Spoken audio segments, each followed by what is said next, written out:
Mohamed Ali, a.k.a. Madaloche. On est ravi que tu aies accepté l'invitation de l'incubateur d'initiatives citoyennes pour réfléchir aux conflits de normes dans notre société, en prendre conscience et bien le comprendre pour envisager de fabriquer du commun au service d'une belle idée, celle de notre communauté nationale. Est-ce que tu pourrais commencer par te présenter, nous dire qui tu es, en précisant ton rapport à Vaux-en-Velin? Bon, pour commencer, je m'appelle Mohamed Ali, alias Mada. Quel rapport j'ai avec Vaux-en-Velin? Alors moi, j'ai grandi à Vaux-en-Velin. J'ai grandi à Vaux-en-Velin. J'ai côtoyé un petit peu tous les quartiers de Vaux-en-Velin dans ma jeunesse. J'ai fait ma scolarité à Vaux-en-Velin jusqu'au bac. Et après le bac, je suis allé faire ma scolarité à l'extérieur. Mais bon, j'ai pas forcément donné suite à mes études scolaires. Je me suis orienté sur des études d'animation sportive. Donc j'ai commencé à passer le BAFA, j'ai passé le BPGEPS et j'y ai trouvé un intérêt personnel dans les activités que j'ai pu organiser, animer en tant qu'animateur. Et par la suite, je me suis formé en tant qu'éducateur sportif parce que j'y ai trouvé un intérêt à transmettre des valeurs éducatives au travers d'animation sportive. Donc j'en ai fait aujourd'hui même une vraie carrière professionnelle, c'est l'éducation par le sport. Maintenant, quel lien j'ai avec Vaux-en-Velin? C'est que moi, en fait, j'ai commencé ma carrière d'animateur à Vaux-en-Velin. J'ai eu la chance de côtoyer plusieurs milieux différents, que ce soit centre social, centre aéré, association, centre de loisirs, bénévolat. Donc, c'est ce qui m'a permis d'avoir une culture assez variée de l'animation et de l'éducation sportive. Et une fois que j'ai obtenu mon diplôme d'éducateur sportif, j'essayais et je m'efforçais de donner du sens aux animations que j'organisais. Je leur donnais du sens en fait pour ma part, en fait, une animation, elle était réussite quand j'avais réussi à transmettre quelque chose au travers de celle-ci. Que ce soit une culture ou que ce soit une valeur, mais il fallait que j'arrive à transmettre quelque chose. Et le minimum que je puisse inculquer au travers d'une action, c'était de faire découvrir une activité. Et ça, c'était le minimum que je puisse faire pour les jeunes que j'avais entre les mains. Sauf que ce projet-là, en fait, il a été altéré par une erreur de parcours ou une erreur de jeunesse. Enfin, j'appelle ça une erreur parce que aux yeux de la loi, c'est une erreur. À mes yeux, c'était plutôt comment dire ça? Attends, comment je vais te dire ça? C'était plutôt être au mauvais endroit au mauvais moment. Parce que étant jeune, en fait, j'ai voulu interagir dans un conflit entre deux jeunes. Donc, un ami et un autre jeune, en fait, qui se prenaient la tête pour des futilités. Et je me suis interposé pour essayer d'essayer de faire entendre raison aux deux. Sauf que, bref, il y a une bagarre qui a éclaté. La bagarre, elle s'est mal passée. Et les personnes qui étaient responsables de ce qui s'est passé n'ont pas voulu assumer. Donc moi, jeune, issu de quartier avec des valeurs un peu biaisées de, de comment pourrait fonctionner une société, c'est dans nos principes, on ne balance pas les copains. Sauf que ne pas balancer les copains, tu le payes cher. Donc je l'ai payé cher. J'ai été condamné, j'ai soldé ma peine. J'ai soldé ma peine et en fait, le problème, c'est que je n'avais pas pris conscience que après cette peine-là, j'allais subir d'autres peines, dont le fait de ne pas pouvoir exercer mon travail d'éducateur sportif. Euh, et en fait, j'ai été condamné, mais à ma grande surprise, j'ai pas été condamné qu'à une peine carcérale et ni à une peine pécuniaire. J'ai été condamné à une peine sociale, à une peine familiale, à une peine sociale, à une peine professionnelle, à une peine de... Et en fait, je n'avais pas conscience que j'allais être condamné à vie à cause d'une erreur de parcours de jeunesse. Et ben, cette anecdote-là m'a fait prendre conscience d'autre chose aussi, c'est que je me suis engagé de plus en plus au travers de cette expérience professionnelle pour aider les gamins justement pour pas que ça leur arrive. Et la meilleure chose que j'ai pu mettre en place pour éviter que ça leur arrive, c'était de les emmener loin de ce genre d'environnement où ça pouvait potentiellement arriver. Donc, plutôt que de les laisser à l'abandon ou de les laisser oisifs, je ne sais pas si ça se dit comme ça, mais eh ben, moi, j'ai mis en place un programme d'activité de découverte sportive. Et j'ai commencé ce programme-là avec des activités que je connaissais, ou du moins que j'avais expérimentées étant jeune. Donc, en fait, je repartageais uniquement mes propres connaissances. Et par la suite, en fait, de fil en aiguille, en fait, tout ce que je pouvais apprendre, j'essayais de le repartager justement pour essayer d'alimenter un espèce de nuancier de couleurs, en fait, qui permet aux jeunes d'avoir du discernement sur différentes choses de la vie ou ce qui pourrait leur arriver ou pas, tu vois. Et en fait, pour moi, j'estime que plus ils auront du discernement, plus ils auront du recul sur différentes situations de la vie, ils sauront comment réagir, ils sauront comment parler, ils auront la chance de côtoyer des différentes personnes, différents langages, différentes cultures et ainsi de suite. Et en fait, pour résumer tout ça, moi, je transpire l'éducation populaire. C'est plus on a des choses à partager et plus on arrivera à faire grandir une société. Et à titre personnel et au niveau de l'image de Vanvelin, je pars du principe que les jeunes qui nous entourent, si on ne les aide pas, eh ben, c'est nous-mêmes qui allons subir leur mauvais comportement. Et c'est pas que aux parents d'éduquer leurs enfants.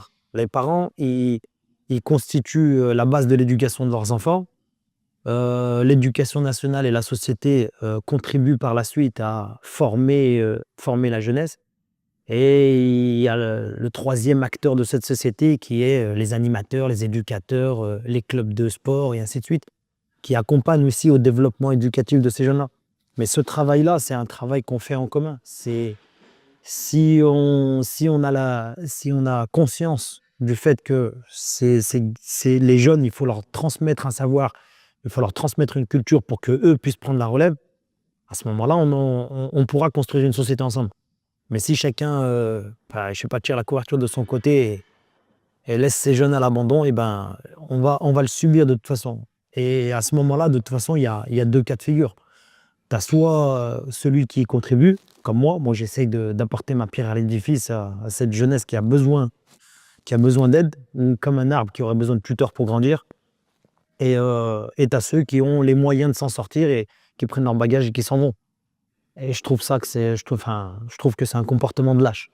Tu vois, moi, je préfère apporter ma contribution et rendre à César ce qui appartient à César. Tout ce que j'ai appris ici, je le rends là où je l'ai appris. Et pour moi, c'est aux gamins de Vanvelin, enfin, moi qui suis issu de Vanvelin, mais pas que, parce que j'ai eu la chance de côtoyer d'autres jeunes, d'autres quartiers et d'autres villes et ainsi de suite. Un jeune est un jeune. Donc, j'ai plus d'affection pour la ville dans laquelle j'ai grandi qu'une autre ville, mais ça ne m'empêche pas de travailler avec n'importe quel autre jeune. Un jeune est un jeune. Donc, dans la mesure où les adultes ou les plus grands peuvent aider et contribuer à cette jeunesse-là, je fais partie de cette classe sociale ou ce genre, je sais pas comment tu peux me caler dans la société, à part être un repris de justesse. Je pense être utile et je pense apporter quelque chose à cette société. Est-ce que tu peux nous parler de l'histoire de cette salle? Ok. Je sais que tu l'as construite avec Beaucoup de tes rage. mains. Et Avec beaucoup de rage. du coup, vas-y, on t'écoute. Alors, pour t'expliquer un petit peu comment est née cette salle et d'où vient cette salle, euh, je reviens un petit peu aussi sur mon expérience de vie, du fait que j'ai été condamné à solder une peine pour un truc que je n'ai pas fait. Je suis aujourd'hui l'heureux titulaire d'un casier judiciaire. Et tu vas comprendre pourquoi je dis heureux titulaire maintenant. Tant ça pouvait être, tant ça pouvait être un handicap au début, et tant maintenant j'en ai fait une force. Et cette force-là, elle est représentée par cette salle de sport. Parce que, en fait, quand j'ai voulu reprendre j'ai voulu reprendre, enfin, j'ai voulu me réinsérer socialement et professionnellement. Même si je suis pas d'accord en fait avec ce mot de réinsérer. Tu vois. J'ai juste besoin de travailler, de m'insérer comme tout le monde en fait. Mais bon, la réinsertion sociale, apparemment, ce mot-là, il est voué dans le dictionnaire des quartiers. Et qu'eux qui doivent se réinsérer. On n'a pas le droit de s'insérer tout court, nous. Euh, et en fait, pour t'expliquer, en fait, ce casier judiciaire-là, il m'a mis énormément de bâtons dans les roues. Donc, quand je sors de prison, je demande à finaliser mon diplôme d'éducateur sportif que j'avais commencé avant, que malheureusement, je n'avais pas pu terminer. Donc, en sortant, je fais la promesse de trouver un travail, de finaliser mon diplôme et ainsi de suite. Ce que j'ai fait. Donc, j'ai trouvé un travail, j'ai trouvé un deuxième travail, j'ai trouvé un troisième. J'ai validé mon diplôme, mais surprise, c'est qu'une fois que j'ai eu le diplôme, en fait, on m'a fait comprendre que j'avais pas le droit de travailler avec. Super, les gars. Tu vois, en fait, on m'autorise à passer le permis, mais j'ai pas le droit de conduire. Les gars, faites-moi pas perdre du temps, tu vois. Mais bon, j'ai été tellement engagé et tellement impliqué dans ma vision de l'éducation que rémunéré ou pas, je m'en foutais en fait. Et donc j'ai cherché du travail, j'ai commencé à travailler et quand j'ai voulu signer des contrats de travail, on m'a toujours refermé la porte parce qu'à chaque fois on m'avançait l'argument du casier judiciaire. Donc une première fois, on me ferme la porte. Bonjour monsieur, je suis fraîchement diplômé, je veux travailler. Ah, dommage monsieur, vous avez un casier judiciaire, pourtant vous avez le profil qu'on recherche. Bon, tant pis, c'est pas grave. Deuxième porte à laquelle je tape. Monsieur, bonjour, je veux travailler, je suis fraîchement diplômé, j'ai la pêche, j'ai envie de faire plein de trucs. Ah, mais monsieur, dommage, vous avez un casier judiciaire. Troisième fois, vous cherchez du travail. Ah, mais monsieur, vous avez un casier judiciaire. Ok, tant pis. Donc, qu'est-ce que j'ai fait? J'ai travaillé dans différentes structures, mais le problème, c'est que je ne pouvais plus être animateur, ni éducateur, mais on va dire que j'étais employé polyvalent. J'étais femme de ménage, j'étais technicien, factotum, j'étais plein de trucs sauf ce que je voulais faire. Au début, ça allait, parce que j'avais besoin de travailler, j'avais besoin de gagner ma vie. Donc j'acceptais tout ce que je prenais. Sauf qu'au bout d'un moment, je me suis dit, attends, j'ai pas à me cacher en fait. J'ai pas à dissimuler mon identité pour quoi que ce soit. Je suis pas en cavale. Je veux travailler honnêtement et déclarer ma situation et dire que je suis un vrai animateur, un vrai éducateur sportif. Donc dans mon cheminement, au bout d'un moment, j'en suis arrivé à dire, bon, laissez tomber les gars, vous êtes plus forts que moi, je baisse les bras. J'ai effectivement baissé les bras. Dans ma recherche d'emploi et tout, j'ai arrêté de travailler. Donc j'ai fini mon dernier contrat de travail en tant qu'employé polyvalent dans une association. Et dans le même temps, en fait, moi, je cherchais un petit endroit dans lequel je pouvais dispenser des petits coachings sportifs, histoire de m'en sortir moi financièrement et de me débrouiller pour gagner ma vie. Et j'avais pas forcément besoin de quelqu'un qui dise « Ah, monsieur, vous avez un casier judiciaire ». C'était déjà assez méprisant d'en avoir un. J'avais pas besoin que vous me méprisiez plus que ça, mais bon. Donc, dans ma recherche, je cherche un petit local dans lequel je peux aménager un petit espace de coaching, un petit sac de frappe, un petit banc de développé couché. Et je trouve un petit local. Je fais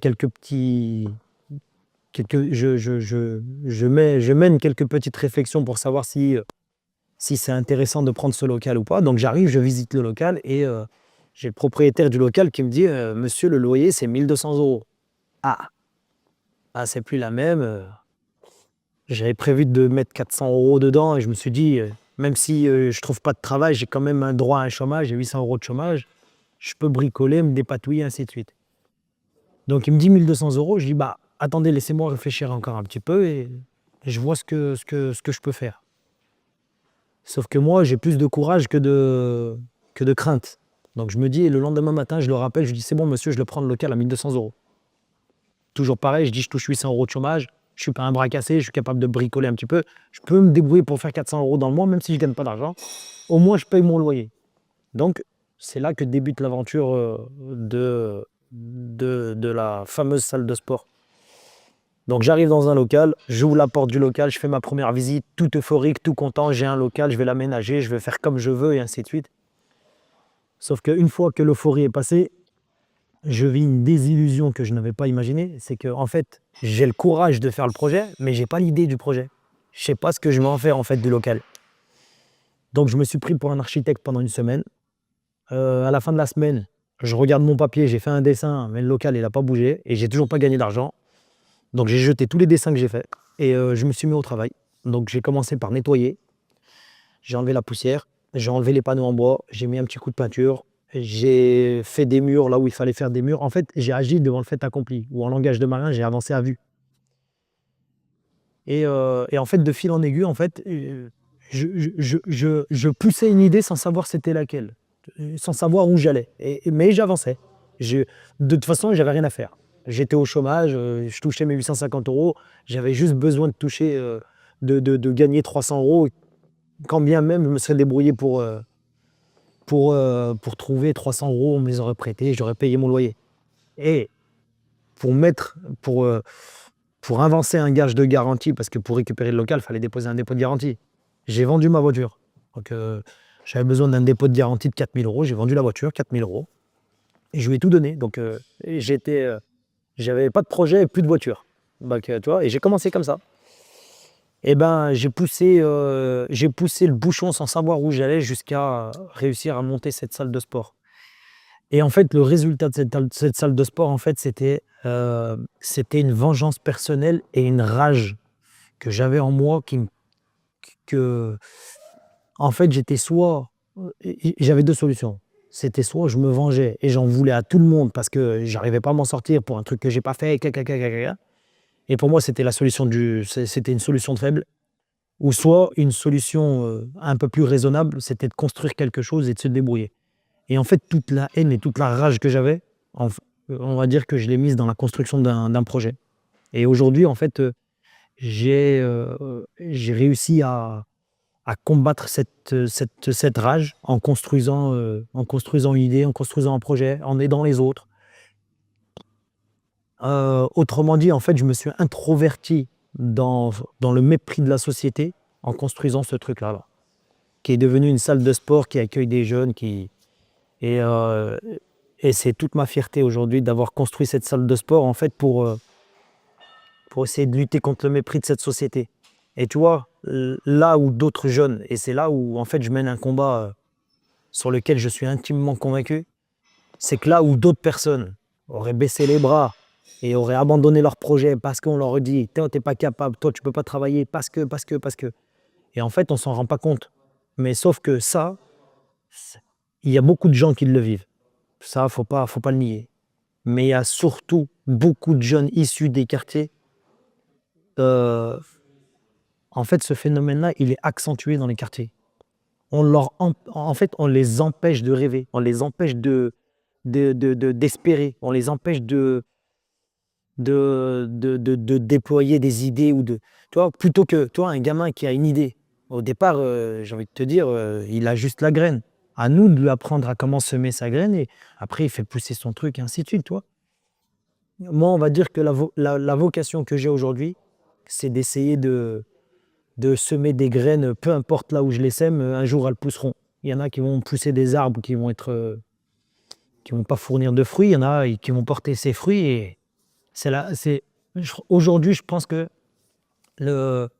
ma plus grande richesse, c'est d'avoir vu des gamins venir me remercier au bout de 10 ans pour les avoir aidés sur un truc que j'avais même pas de souvenir sur quoi je les avais aidés. Parce que je l'avais fait humblement, sans forcément attendre de retour de quoi que ce soit. Étant donné que je ne pouvais pas travailler contre rémunération, je le faisais bénévolement, je coachais les gens bénévolement, pour pas qu'on puisse dire « Ah mais voilà, il triche, il ne respecte pas les lois. » Non, non, je suis bénévole, ne m'emmerde pas, je ne travaille pas, j'ai pas de casier judiciaire, laisse-moi tranquille. Et en fait, j'ai monté cette salle-là bénévolement, j'y ai mis de mes sous, j'ai mis de mon temps, tout ça pour essayer de vivre d'un projet qui m'animait, qui me parlait. Je ne voulais pas aller travailler à l'usine, je ne voulais pas parce que monsieur il a un casier judiciaire. Tout le monde a le droit à la rédemption, d'autant plus un jeune. Et tu sais, dans cette expérience-là, j'ai utilisé les réseaux sociaux pour favoriser le développement des activités de l'association. Et sur les réseaux sociaux, bon, je me suis découvert un talent, entre guillemets, un talent d'écrivain, je ne sais même pas si je peux m'appeler comme ça, mais j'ai écrit quelques citations. Et dont celle-là là, que je vais te citer, c'est pour moi, un jeune, il a plus besoin. Pour moi, un jeune, il a plus le droit à l'erreur qu'à la réussite. Un jeune qui fait une erreur doit être considéré comme un malade qu'il faut soigner plutôt qu'un coupable qu'il faut condamner. Et ça, c'est réel. Un jeune qui fait une erreur, on doit le corriger pour qu'il grandisse. Tu prends l'exemple d'un parent avec son enfant, s'il réprimande son enfant à chaque fois qu'il fait une bêtise, à quel moment il va comprendre l'intérêt de qui va comprendre à quel moment il a fait une bêtise. C'est à chaque fois il est puni.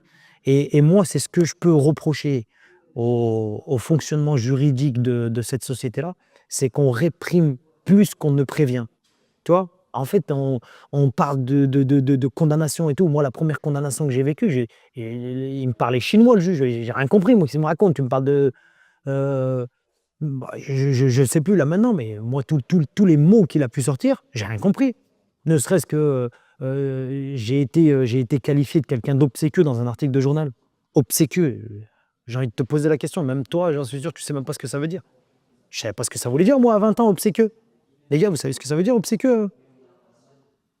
Ben, moi, je ne savais pas ce que ça voulait dire. Et en fait, j'ai été choqué de la définition. Quelqu'un d'obséquieux, ça veut dire quelqu'un d'extrêmement poli, à la limite de l'arrogance, ou quelqu'un qui exagère des formules de politesse. Ça veut dire qu'aujourd'hui, moi, jeune, issu de quartier, qui a fait une bêtise, qui fait face à la justice pour assumer ses actes, ou du moins j'assumais les miens, pas assumer ceux des autres, vous me reprochez mon éloquence, ma courtoisie, mon respect que j'ai envers vous. Et vous dites que j'exagère parce que vous aurez voulu m'entendre parler comme une racaille. Donc les gars, allô, on va à l'école, on sait lire, on sait parler, on sait compter. On n'est pas des jeunes issus de la banlieue, territoire perdu de la République. Allô, on est là, on parle français, on existe comme vous et on voudrait exister comme vous. On ne veut pas exister en dessous de vous avec des métiers de seconde zone ou avec des salaires de 10e zone. Non, c'est bon, les salaires à 1200, 1500, nous aussi, on veut toucher 3000, 4000, 10 000. On veut vivre nos rêves, on veut arrêter de rêver de vivre, nous aussi. Bref, je ne sais pas si c'est clair. Très clair, c'est limpide. J'aimerais terminer aussi pourquoi je mène autant d'actions différentes. Pour ne pas oublier, toutes ces actions, elles sont aussi diverses et variées que pourrait l'être un nuancier de couleur. D'accord ? Pourquoi je parle du nuancier de couleur? Parce que pour ma part, quand tu commences à entreprendre, tu vois les choses ou la vie en noir et blanc. Et en fait, plus tu vas apprendre des choses, plus tu vas nourrir ton nuancier de couleur. Tu vas savoir ce qu'il y a entre le blanc et le noir. Il va y avoir du jaune, du rouge, du vert, du bleu, du kaki. Moi, ces couleurs-là, ce nuancier de couleurs-là, je l'alimente par de la connaissance sportive. Le ski, la moto, l'escalade, la montagne, la randonnée, ainsi de suite. Et plus les jeunes auront de la connaissance d'activité, ce que moi je peux apporter, plus ils auront du discernement, plus ils auront de la connaissance et moins ils seront bêtes. Plus ils sauront agir face à une situation délicate. Qu'est-ce qui fait de quelqu'un qui est violent? Quelqu'un, il devient violent quand il en perd les mots. Sauf que quand il a les mots, quand il a assez de recul, assez d'éloquence pour pouvoir répondre à la personne qui est en face de lui, il perd moins ses mots, il se fâche moins, il s'énerve moins, et ainsi de suite. Bref, je pourrais en faire un livre de ce truc-là. Quels sont tes ancrages? Famille, culture, religion, amis? Quelles valeurs t'ont été transmises? Comment tu t'es construit? Aujourd'hui, si je peux donner un mot qui représente mes valeurs, c'est l'éthique. Alors, un mot qui représente mes valeurs, c'est l'éthique.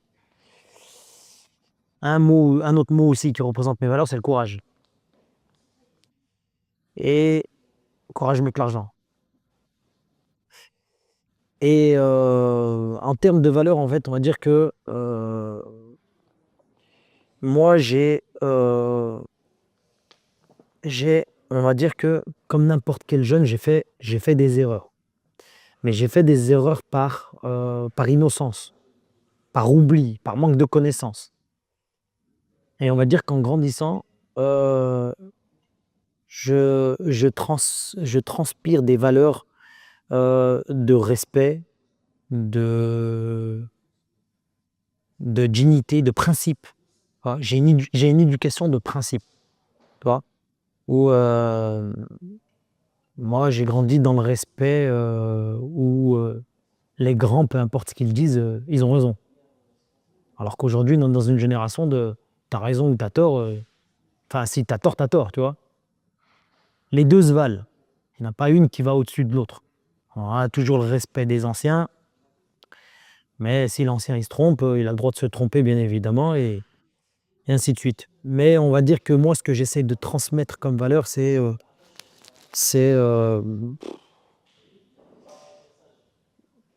respect. Le respect avant tout. Et quand je parle de respect, ça englobe plusieurs trucs. Quand je parle de respect, par exemple, tu vois, si dans une action, tu donnes rendez-vous, le minimum de respect que tu peux avoir, c'est d'arriver à l'heure. Quand quelqu'un te parle, le minimum de respect que tu peux avoir, c'est de l'écouter. Quand tu t'engages à faire un truc, le minimum de respect que tu peux avoir, c'est de respecter ton engagement. Euh, Tu vois, quand on organise des sorties dans des lieux d'accueil, le minimum de respect que tu peux avoir, c'est de respecter l'autre qui t'accueille. Tu vois, peu importe qu'il ait tort ou qu'il ait raison, tu respectes. Qu'il fasse partie de ta culture ou pas, tu respectes. Tu vois, tu ne craches pas dans la soupe dans laquelle enfin, tu ne craches pas dans le plat dans lequel tu vas manger. Et on va dire que c'est ces valeurs-là que j'essaye de transmettre, c'est ces valeurs-là avec lesquelles j'ai grandi. On va dire que l'essentiel des valeurs que j'incarne aujourd'hui viennent de ton cercle familial. Sauf que ton cercle familial, les valeurs viennent aussi de quelque part. Et même si aujourd'hui dans ce pays, on a un petit peu crainte de parler de ça, toutes les valeurs que je transpire viennent de notre religion.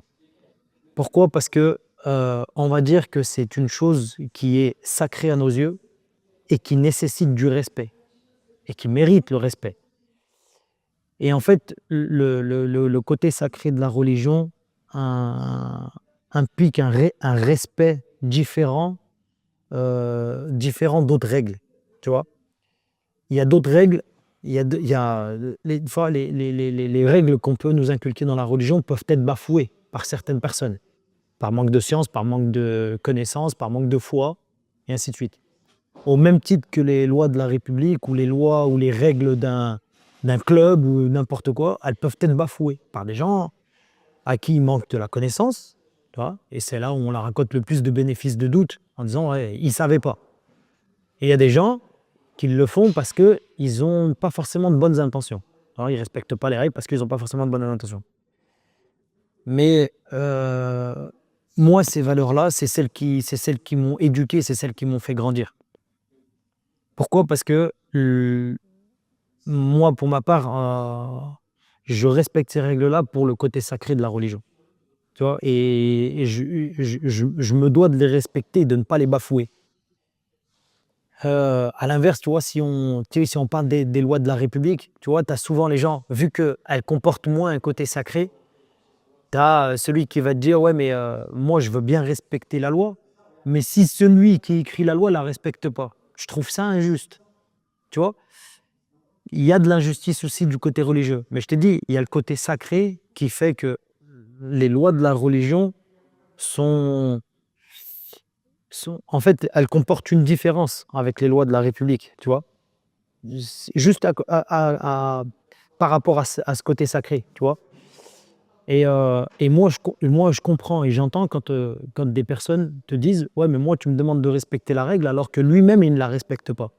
Tu vois? Je fais juste une petite parenthèse, tu vois? Tu as sur des contrôles d'identité, tu des personnes qui se font contrôler, à qui on demande des papiers, alors qu'en face, tu as des gens, ils ont même pas leurs papiers, tu vois? Et en fait, on demande souvent on demande souvent à des personnes qui n'ont pas qui Attends, comment je vais t'exprimer ça? En fait, on va demander à quelqu'un qui est issu d'un quartier, parce que c'est ma vision à moi et c'est mon point de vue. D'accord? On va demander à quelqu'un issu d'un quartier, lors d'un contrôle, de présenter tout un tas de papiers. Ce qu'on ne demanderait pas à quelqu'un d'autre à côté. En fait, on demande souvent aux personnes issues des quartiers de se justifier d'être français, de se justifier d'être là, de se justifier. Et en fait, ce côté injuste sème la discorde entre les gens, tu vois. Et c'est ce que j'essaie de te dire, mais c'est assez compliqué, je trouve, d'expliquer, de faire un parallèle entre les règles, la religion et tout, et ainsi de suite. En fait, chacun prône les valeurs qu'il l'entend, tu vois. Et chacun veut prôner le respect, il prône le respect, celui qui veut respecter, il respecte, celui qui ne respecte pas, chacun son truc. Après, à chacun de choisir avec qui il roule ou pas, tu vois. Mais c'est assez compliqué, en fait, de t'expliquer, de faire le lien, le parallèle, sans forcément qu'on rentre dans un côté, c'est un djihadiste. C'est bon, je suis violoniste, moi, les gars. En parlant du côté religieux, regarde, je vais t'expliquer. Moi, j'ai créé, modestement. J'ai contribué à la création de cette salle de sport. Et euh, la vocation première de cette salle, c'était d'accueillir des jeunes issus des quartiers et notamment de répondre à une demande de jeunes qui n'avaient pas forcément d'occupation particulière, qui s'ennuyaient. Je me suis occupé d'une catégorie de personnes qui sont dans une phase de transition entre l'école et le travail, l'école et la formation, l'école et la rue, ou qui sont tout simplement à la rue. Je me suis occupé de cette catégorie de personnes, tu vois, là où l'institution ne répond pas forcément à cette catégorie-là. Pourquoi? Je ne viens pas, je ne viens pas substituer l'institution, j'en ai pas le pouvoir, j'en ai pas les compétences. Ils font leur boulot, ils le font très bien, c'est exceptionnel, pas de problème. Mais ils sont ouverts de 8h à 17h du lundi au vendredi. Le soir, il n'y a plus personne, le week-end, il n'y a plus personne. Moi, je suis venu apporter une réponse à ce manque et je ne suis pas venu en concurrence ou en comparaison de qui que ce soit. Je suis venu apporter un truc qui me semblait être utile au développement de cette société, ou au développement de mon quartier ou de ma ville. Est-ce qu'il y a des moments clés, une sorte de bascule où tu as pris conscience de divergences de valeurs, et que choisis-tu de nous confier? Donc j'ai accueilli des jeunes issus des quartiers. J'ai commencé à faire des cours de boxe, après des cours de musculation et ainsi de suite. Tout ça bénévolement, bien évidemment, hein, parce que je ne pouvais pas travailler contre rémunération à cause de mon casier judiciaire. Et, euh, et en fait, à la suite de ça, en fait, j'ai les mamans de ces jeunes-là qui sont venus pour voir qu'est-ce qui se passe ici. Ils vont où, mes enfants? Ils viennent là, ils viennent s'entraîner ici. Ah putain, c'est bien et tout ce que vous faites. Et nous, on ne peut pas venir faire du sport chez vous? Si, vous êtes la bienvenue. Elle me dit, ouais, mais je ne vais pas m'entraîner avec les jeunes du quartier, tu vois. Donc, la réflexion nous a amené à créer un petit espace que pour les mamans. Répondre à la demande concrète du territoire. Sauf que, surprise, moi qui suis fier de mon projet et qui essaye de propager un petit peu l'idée, d'accompagner les jeunes, trouver des moyens, comment les accompagner, trouver une petite enveloppe financière pour essayer de monter de plus en plus de projets, ainsi de suite. Donc je fais la connaissance d'un excellent délégué du préfet qui a eu l'intelligence, au bout de 5 rendez-vous, de me qualifier de salle de sport séparatiste parce qu'on faisait des créneaux pour les femmes. Super. Délégué du préfet qui est présent pendant 3 ans sur un territoire qui pensait tout savoir du territoire vaudais. Allô, la France n'est pas constituée uniquement de gens avec des règles, des lois, des machins. Non, il y a une culture, il y a des cultures différentes, il y a des origines différentes, il y a plein de trucs différents. Et ça ne nous empêche pas de vivre ensemble, les gars. Allô, moi, au contraire, j'amène les gens à vivre ensemble. Tu as une culture, j'ai une culture. Bon, pour moi, c'est pas ta culture qui est meilleure que la mienne n'est pas meilleure que la tienne. Mais par contre, nos deux cultures peuvent s'alimenter ensemble et on échange. Je prends ce qui m'intéresse chez toi, tu prends ce qui t'intéresse chez moi. Mais je ne vais pas dénigrer ta culture, tu ne vas pas dénigrer la mienne. Et c'est ce que je trouve stupide dans ce pays, c'est qu'en fait, tout le monde cherche ce qui nous sépare plutôt que ce qui nous rassemble. Non, il y a plein de choses qui nous rassemblent. On cherche à vivre ensemble, on cherche à travailler ensemble, on est tous dans le même bateau, les gars. Allô? Mais bon, bref. Et donc, en fait, cette qualification de salle de sport séparatiste m'a mis un frein à plein de projets. Moi qui pensais que c'était encore une énième fois le casier judiciaire, eh ben non. Monsieur a une salle de sport séparatiste parce qu'il fait des créneaux pour les femmes. Quand des sociétés, salles de sport font la même chose, on leur dit rien à eux. Mais moi, Mohamed Ali, tête de boucaque, qui suis d'un quartier, j'ai pas les mêmes égalités des chances que les autres. Les gars, ben non. Pas grave, restez dans votre délire, je vais rester dans le mien, mais c'est triste et malheureux, mais c'est à cause de ça que, en fait, c'est ce qui alimente la scission qu'il y a dans cette société entre la belle France des bourgeois menteurs qui sont tout en haut et les pauvres ouvriers qualifiés de ce pays qui triment pour essayer de s'en sortir avec quelques euros dans les poches. Je travaille encore une fois pour alimenter ce nuancier de couleurs de ces jeunes pour qu'ils aient du discernement, du recul, de la connaissance, et ainsi de suite.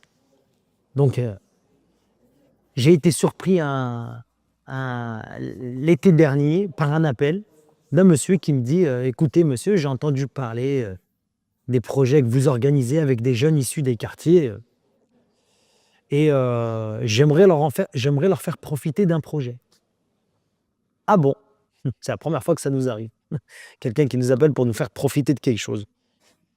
Donc j'ai un monsieur, un capitaine d'un voilier qui m'appelle et qui me dit voilà, je veux faire profiter des jeunes issus des quartiers, j'ai fait le tour du monde, j'ai côtoyé des gens qui avaient de l'argent, j'ai côtoyé la haute bourgeoisie qui venait faire des croisières dans notre bateau et aujourd'hui j'aimerais changer parce que j'en ai un petit peu marre de ces bobos. J'aimerais faire profiter des jeunes qui ont vraiment besoin de ce que je peux leur apporter.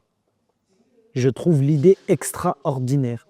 Je suis complètement emballé. Sauf que je n'y crois pas. J'y crois pas. Je crois pas un mot de ce qu'il me dit. Mais je joue le jeu. Je me dis, on ne sait jamais. Parce que ça ne nous est jamais arrivé. Personne ne nous a jamais offert d'opportunités aussi invraisemblables que celle-là. Donc je joue le jeu. Je réponds à son appel, il m'envoie des photos de son bateau, je lui envoie un programme d'organisation de la semaine. Et jusqu'au jour où j'arrive avec un groupe de jeunes vaudais devant ce bateau. Là, à ce moment-là, c'était presque irréel pour moi. Je me dis, c'est bon, impeccable, c'est génial, les gamins, ils vont vivre une croisière sur un bateau. C'est exceptionnel. Moi qui avais fait quelques expériences en bateau quand j'étais jeune, on m'avait emmené pêcher à la rame et je sais que c'est une expérience extraordinaire. Donc, moi, quand je mène le projet sans forcément y croire, je suis engagé dedans. Donc, j'emmène les gamins de Vanvelin avec leur culture, le capitaine du bateau avec la sienne. Et moi, je viens avec la démarche de on vient apprendre quelque chose que tu as. Et si on a quelque chose à nous, on te le donne, tu vois, pas de problème. C'est un partage de connaissances, c'est l'éducation populaire. Donc on part en bateau. Début de voyage, ça se passe super bien, c'est extraordinaire et tout. Première nuitée, même pas première nuitée, première journée. Moi, j'entends les gamins, comment ils parlent. Je leur dis, oh les gars, votre langage de quartier, tranquille. Wesh pélo, banna, fais pas tricard, tranquille. Parlez français, le gars il parle français, parlez comme lui. Adapte-toi à la culture du bateau. Mais pour moi, dans ce sens-là, les deux doivent faire un effort. L'autre, il doit comprendre, eux, ils doivent comprendre, et ainsi de suite. En fait, tout le monde on essaie de créer une table ensemble. Bref, pas de remarques particulières, on passe la première journée, ça se passe super bien. Première soirée, première nuitée. Le lendemain matin, on se lève, t'as le capitaine du bateau qui leur reproche un manque de savoir-vivre. Ça veut dire que le soir, eux, les gamins, ils sont en kiff complet. Ils sont au milieu de la mer, sur un voilier, il fait bon. Ils sont jusqu'à 2 ou 3 heures du matin sur le pont du bateau. Rien de bien méchant. Sauf que dans le savoir-vivre, dans un voilier, on entend tout et on voit tout. C'est-à-dire que le gars, moi, j'ai un rythme de vie qui est différent du vôtre, je vais me coucher les 22 heures, taper des pieds jusqu'à 2 heures du matin, alors que en soi, il ne tapait pas des pieds, c'est juste qu'il marchait sans prendre conscience qu'il ne fallait pas déranger le voisin en dessous. Première remarque, d'accord? On était là, début du voyage, première remarque. Dans la journée, deuxième remarque, les gars, laissez pas traîner vos serviettes, manque de savoir-vivre, ou manque de savoir-être, on va dire. Deuxième ou troisième jour, je ne sais plus, quatrième remarque sur je ne sais quoi, et ainsi de suite. En fait, de remarque en remarque, la la tension, elle est montée crescendo. Sauf que c'est pas une remarque, elle monte et elle redescend. C'est une remarque, une deuxième, une troisième, une quatrième. Et en fait, moi, j'étais au milieu, sans forcément avoir la prétention d'être meilleur que quiconque, mais je suis au milieu. Moi, je comprends le gamin et je comprends le capitaine du bateau. J'essaye de faire entendre. Déjà, les gamins, je leur tire les oreilles, je leur dis, oh, faites-vous discret, arrêtez de vous faire remarquer, ta. Faites en sorte qu'on voyage dans le respect, et ainsi de suite. Ne vous faites pas remarquer. Ne laissez de place à aucune remarque vis-à-vis de votre comportement, votre langage, et ainsi de suite. Il y a de la vaisselle à faire, faites la vaisselle. Il y a des vêtements à ranger, rangez. Mais en plus, c'est normal. Ce qu'ils vous demandent, c'est normal. Et je trouve ça normal dans ce qu'ils vous demandent. Sauf que il y a un problème de légitimité. Quand c'est moi qui le dis, ils l'entendent. Quand c'est lui qui le dit, il n'a pas la même légitimité que moi. Tu n'as pas la même proximité que moi. Donc si tu as quelque chose à leur dire dorénavant, dis-le moi, je leur dis. Et en fait, j'ai passé mon séjour à faire l'interlocuteur comme ça. Et à la fin, au bout de 4 jours, les gamins, je leur dis, bah, allez nager, prenez le paddle et tout, allez faire une activité. J'en ai profité pour discuter avec le capitaine. Je lui dis, écoute, c'est toi l'adulte dans le groupe. Je lui dis, moi, j'entends, les remarques que tu fais, elles sont avérées, il n'y a pas de problème. Tu vois. Mais ça reste des jeunes, il ne faut pas oublier, ce n'est pas des jeunes de quartier, c'est des adolescents. Caractéristiques du public adolescent teubé. C'est bon, affaire classée. Il leur manque du bon sens, il leur manque du savoir-être, il leur manque du savoir-vivre. Je les amène ici pour qu'ils apprennent ça. J'ai dit donc, quand tu formules des remarques, il faut les formuler avec bienveillance, dans le but de leur apprendre quelque chose et pas de les réprimer. Je lui dis là, quand tu formules des remarques, tu les réprimes. Et je dis, là, ça commence à se sentir, il commence à mal le vivre. Sauf que moi, je ne vais pas faire l'interlocuteur entre vous deux à chaque fois. Donc je lui dis, moi pour moi, d'où vient l'expression de un jeune a plus le droit à l'erreur qu'à la réussite? Il faut le considérer comme un patient qu'il faut soigner plutôt qu'un coupable qu'il faut condamner. Il faut les aider à grandir, les gamins. Et je lui dis, moi pour moi, c'est l'adulte qui doit faire l'effort vers le petit, pas le petit qui doit faire l'effort, parce que c'est l'adulte qui a la connaissance et pas le petit. Et ainsi de suite. 5e jour, on était parti 7 jours. 5e jour, en pleine mer, j'ai dit stop les gars. Moi ça y est, je supporte plus, je suis en train de craquer, on fait demi-tour, on arrête. C'est pas la peine. Une remarque, une deuxième remarque. Et après en fait, c'était même plus des discussions. C'était remarque. Laisse tomber, c'est bon. Je lui ai dit excuse-moi, avec tout le respect que j'ai pour vous, parce que vous nous avez accueillis et tout, tralala. Je lui ai dit franchement, votre réaction, elle est stupide. Parce que maintenant, ce que vous êtes en train de faire, c'est que vous êtes en train de reprocher à des jeunes issus des quartiers d'être d'un quartier. T'as le droit de faire ça, toi? Je lui dis, c'est là que je trouve ça triste et malheureux. Ce qui est marrant, c'est qu'en rentrant du séjour bateau, j'ai vu qu'ils avaient fait un film qu'ils avaient appelé La Traversée. Et je me suis éclaté de rire devant le film parce que j'ai vécu la même chose. Le même mépris, les mêmes remarques, les mêmes observations. Et en fait, elle est là, la scission de la société. Moi, je suis, vous êtes. Eh ben non. C'est là où vous vous trompez, les gars. Toi, tu as eu la chance d'avoir la belle tête dans ce pays. Nous, on n'a pas eu la chance et on n'a pas choisi de grandir et de vivre dans des quartiers. On est né là, on a grandi là, on en est fier, il n'y a pas de problème avec ça.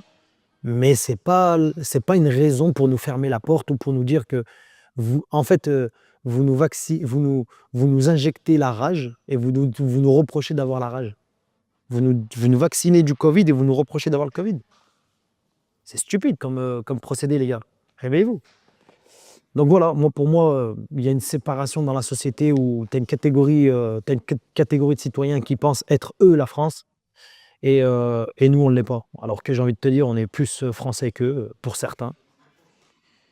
Mais en fait, on en vomit de leurs remarques infondées. C'est pas en répétant plusieurs fois le même mensonge que vous allez en faire une vérité. Tout ce que vous dites, c'est faux et c'est pas vrai. La plupart des gens qui critiquent et qui reprochent des choses au quartier populaire ou au quartier politique de la ville ou au quartier, aux banlieues ou quoi que ce soit, c'est des gens qui ne le connaissent même pas. Ou des gens qui ont connu et qui ont fui. Non, nous on connaît, on est là et on n'a pas fui. Donc on sait très bien de quoi on parle. Un jeune est un jeune, c'est pas un jeune des quartiers et un jeune de la ville. Les deux devraient avoir la même chance de s'en sortir. C'est pas nous, vous nous envoyez les derniers profs de chaque classe et après vous nous reprochez d'être nuls à l'école. Non, mettez-nous des profs engagés qui ont envie de nous apprendre des choses. Discutons maintenant du conflit de normes. Et si on fabriquait une boussole pour identifier les clivages qui abîment l'horizon de ce que pourrait être une France en entier? Commençons par la laïcité. Elle protège ou elle exclut? Si on parle de laïcité, déjà, le mot en lui-même, déjà, il n'est pas respecté. Parce que c'est soit on met des mots sur des choses et on respecte les mots, on respecte les choses sur lesquelles qu'on a qualifié de laïque et ainsi de suite, ou soit, en fait, si dès le début, en fait, le mot n'est pas respecté, toute la suite, elle est biaisée, tu vois. Et moi, j'ai envie de te dire, et à notre niveau à nous, on n'a pas de problème avec la laïcité. Chacun a le droit de vivre sa religion, on est dans le respect de n'importe qui. Que tu crois ou que tu crois pas, libre à chacun de croire ou de ne pas croire, hein. Chacun fait ce qu'il veut, en fait. Tu vois? Sauf que la laïcité s'est transformée en combat contre les religions. Et en fait, c'est là où, en fait, on crée une incompréhension dans la société. La laïcité, c'est comme tu le dis, c'est de respecter, de permettre à chacun de vivre sa foi ou de s'habiller ou de se vêtir comme il l'entend. C'est pas de combattre une religion et que cette religion combatte l'autre et ainsi de suite. On met en place des règles dans la société pour que la société fonctionne ou pour qu'elle dysfonctionne. Là, j'ai l'impression que le principe de laïcité favorise le dysfonctionnement de la société plus que son fonctionnement. Tu vois? Et en fait, on ne parle plus de laïcité, on parle plutôt de laïcisme qui tend à éteindre toutes les autres religions et dire voilà, il faut être comme nous. Mais j'ai envie de te dire, c'est quoi comme vous? C'est comme vous, c'est comme nous, c'est quoi vous, c'est quoi nous? En fait, on ne sait plus. Et en fait, plutôt que d'avoir les mêmes. Parce que moi, je pense j'estime à mon niveau à moi avoir une bonne intention. On respecte les valeurs de chacun. Je sais pas, moi, t'es juif, t'es bouddhiste, t'es chrétien, t'es athée, en fait, t'es ce que tu veux. Chacun fait ce qu'il veut. Et en fait, moi, je suis pas, je ne fais pas de prosélytisme. Moi, je suis musulman, mais je vais pas forcément prôner ma religion. Moi, je vais plutôt prôner un bon comportement, une bonne éducation. Ce que m'inculque ma religion en termes de bon comportement pour pouvoir vivre avec les autres. Quand je discute avec toi, je t'ai jamais proposé d'aller à la prière avec moi. Par contre, j'ai toujours été dans le respect avec toi. Tu as besoin de moi, je suis là. J'ai besoin de toi, tu es là. C'est comme ça qu'on vit ensemble, en fait. J'ai pas besoin que tu sois musulman ou que tu sois juif comme moi ou chrétien comme moi. Et en fait, c'est là où la société, elle fait une erreur. En fait, elle s'immisce dans les valeurs intimes de chacun pour qu'elle renie ses valeurs intimes et qu'elle accepte des valeurs communes. Mais les valeurs communes, c'est le respect. Pour moi, la seule et unique valeur qui nous rassemble, c'est de se respecter. C'est pas que moi, j'essaie de te convaincre de venir dans mon camp ou toi, tu viennes dans mon camp et ainsi de suite, tu vois. Donc, je sais pas si ma réponse est concrète, mais regarde, je te donne un exemple, tu vois. Encore tout à l'heure, je parlais avec les jeunes. Je leur ai dit, moi, si vous voulez, les gars, je suis animé, moi, quand j'entends un gamin qui me dit, moi, je suis en train de monter un projet. T'as besoin de quoi? Je suis là, je t'aide. Avec ce que je peux, je t'aide. Et je leur ai dit, moi, j'aimerais bien vous amener avec moi dans un projet. J'aurais dit, mais qu'on contribue à mener de bonnes actions. Qu'on aille aider des gens dans le besoin, Mais ça, d'un point de vue de la société, c'est utile, c'est respectueux, ça sert à prendre conscience qu'il y a des gens qui sont plus en difficulté que nous, et ainsi de suite. D'un point de vue religieux, mais nous, on prend des hasanats en faisant ça. On prend des bonnes actions en faisant ça. Donc, on a tout à y gagner, d'un point de vue de la société, d'un point de vue de la religion. Mais on n'est pas là à faire du prosélytisme. On n'est pas là en train de vendre notre religion, à dire achetez-la de force. Et les gars, vous croyez en ce que vous voulez. Devant Dieu, c'est chacun son compte. Hein. Chacun son livre. Pour nous qui sommes croyants. Ceux qui ne sont pas croyants, après la mort, c'est fini, et puis basta. Mais je ne critique pas, moi. Fais ta vie, moi, mon frère, qu'est-ce que je te dise? Salam, bonjour, salut, tu fais ce que tu veux, y a pas de problème. Chacun son délire, chacun son truc. Toi, tu joues au foot, moi, je joue au basket. Stop. Voilà, ça m'empêche pas de temps en temps de venir jouer au basket avec toi et toi, de temps en temps, tu veux jouer au foot avec moi. Ça m'empêche pas de te respecter, en fait. Tu vois?